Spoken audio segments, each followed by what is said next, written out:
Maegovan Tolkiendiri Imlimbaer et Mathlin Thararda. Bienvenue dans un nouvel épisode de Tolkien en bref. Aujourd'hui, nous allons rencontrer deux protagonistes humains au destin peu commun, dont la descendance va avoir un gros impact sur l'histoire du Beleriand. Je veux parler de deux frères, Húrin et Huor. Avant de visionner cet épisode, je vous conseille de regarder celui sur la chute de Minas Tirith, car nous reprenons l'histoire là où nous l'avons laissée. Vous êtes prêts ? C'est parti !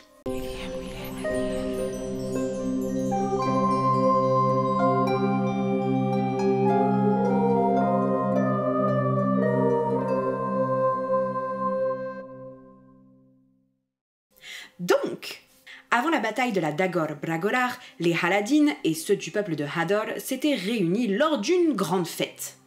C'est durant ces réjouissances que furent célébrés deux mariages entre deux des enfants de Hador et de Halmir, chef respectif du peuple de Hador et des Haladin. Ainsi, Glorethel, fille d'Hador, épousa Haldir, fils de Halmir. Mais eux, on s'en occupera plus tard, ils ne sont pas le sujet de l'épisode.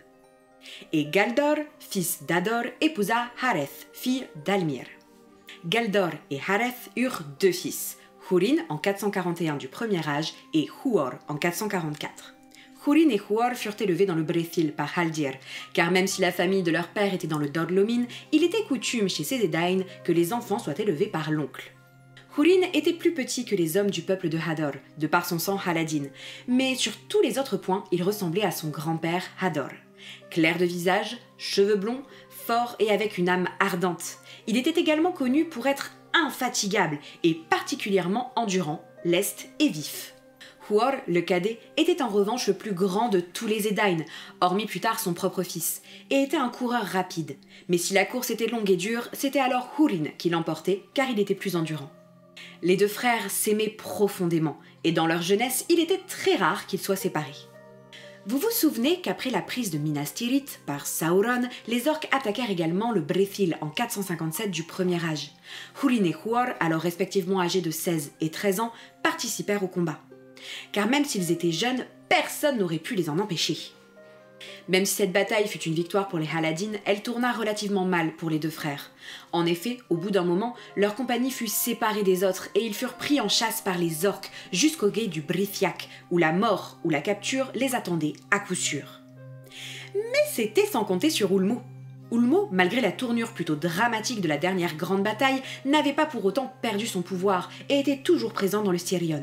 Ulmo fit donc se lever un épais brouillard, permettant à Húrin et Huor de disparaître et de fuir définitivement leurs poursuivants en traversant le gué pour arriver dans le Dimbar. Húrin et Huor errèrent ainsi seuls dans les collines, à l'ombre des hautes montagnes du Chris Aegrim. Ils finirent par être totalement perdus dans ce pays qui leur était inconnu, au point qu'ils ne pouvaient dire d'où ils venaient et par où ils souhaitaient aller. C'est là que Thorondor les aperçut et envoya deux de ses aigles pour les récupérer et les amener par les airs dans la vallée cachée de Tumladen où se tenait la cité de Gondolin, qu'aucun mortel n'avait jamais vue. Alors attends 2 minutes, pourquoi les aigles feraient ça ? Qu'est-ce qu'ils en ont à faire de deux humains paumés dans les collines ? On peut supposer que Thorondor agit sous le commandement de Manwë lui-même, qui est, ne l'oublions pas, son maître. De la même manière qu'Ulmo intervient pour eux, Thorondor les sauve, car les Valar, même s'ils restent silencieux, continuent à surveiller le Beleriand et devaient savoir qu'il était important que ses descendants de Hador et de Haleth survivent, pour le salut de tous les autres. Depuis quelque temps, Turgon, roi de Gondolin, était à nouveau troublé par des rêves qu'Ulmo lui envoyait. Ces rêves l'avertissaient qu'un malheur arriverait bientôt, et que les fils de la maison de Hador pourraient lui être d'un grand secours. Ces rêves l'encourageaient donc à être bienveillant avec eux. Ainsi, quand Huor et Húrin arrivèrent à Gondolin, Turgon, tout aussi étonné qu'il devait être, leur fit un très bon accueil et leur permit de vivre paisiblement dans cette belle cité, en tant qu'hôte du roi.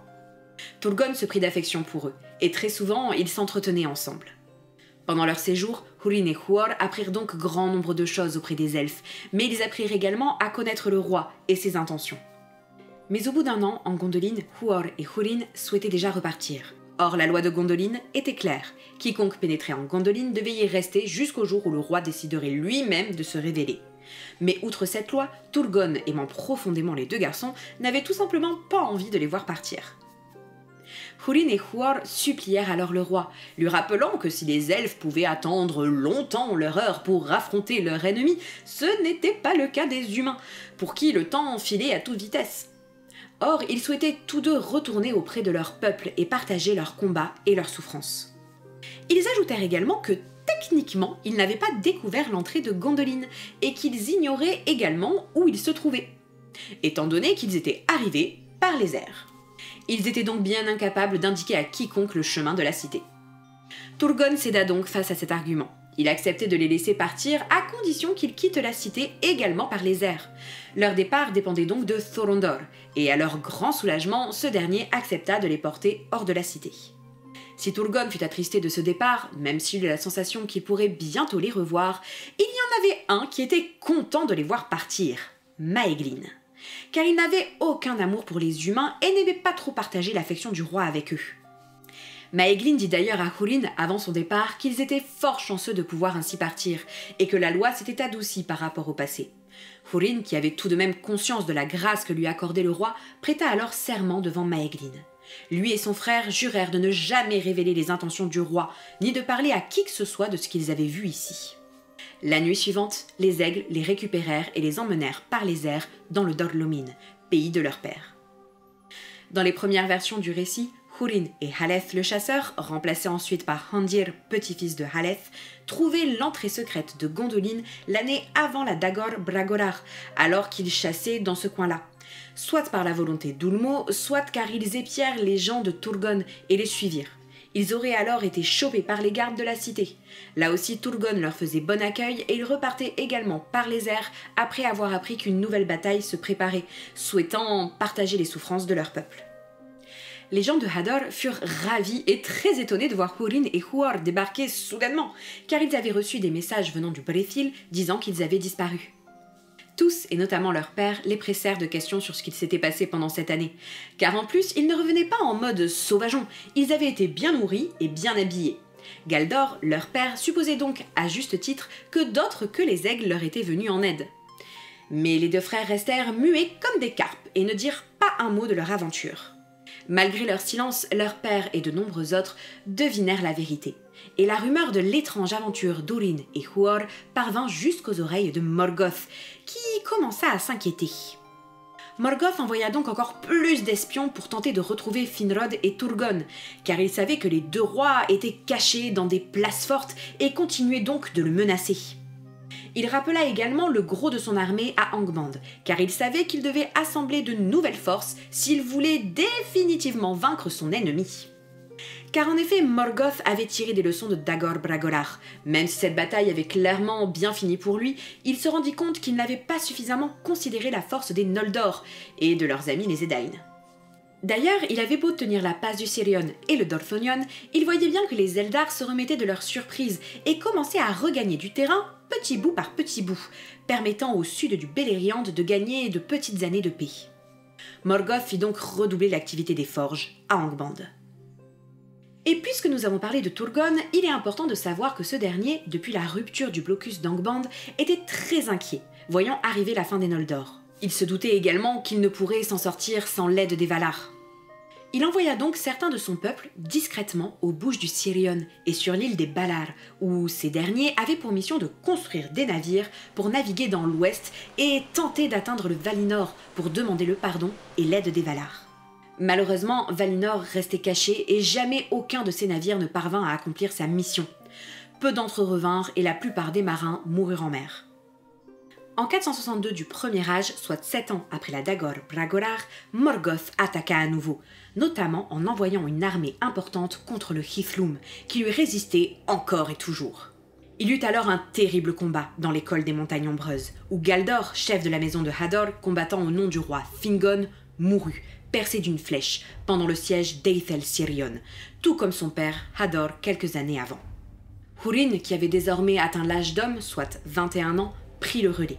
Il était particulièrement fort, de corps comme d'esprit, et parvint à chasser les orques hors des Ered Vethrin, les poursuivant jusque sur Lan Fáuglith. De son côté, Fingon avait également eu fort à faire dans les plaines du Hithlum contre les armées de Morgoth. Ils furent d'ailleurs submergés par le nombre de leurs ennemis. Mais heureusement pour eux, Círdan arriva par le Drengist, aux commandes d'une grande armada d'elfes des Falas, qui tombèrent alors sur les orques. Les elfes remportèrent ainsi la victoire et pourchassèrent les fuyards jusque dans les montagnes de fer. À partir de ce jour, Húrin devint le chef de la maison de Hador au Dor-lómin, au service du roi Fingon. Húrin épousa Morwen Erethwen, de la maison de Béor, qui avait fui le Dorthonion avec Rian, sa cousine, qui épousa Huor. Enfin bref, j'espère que cet épisode vous a plu. N'hésitez pas à suivre notre chaîne, à nous laisser des commentaires et à nous poser vos questions si vous en avez. N'oubliez pas que si vous souhaitez nous soutenir, vous pouvez également vous abonner à notre chaîne. On se retrouve très vite pour poursuivre nos aventures en Terre du Milieu. Namari, Tolkien Jiri.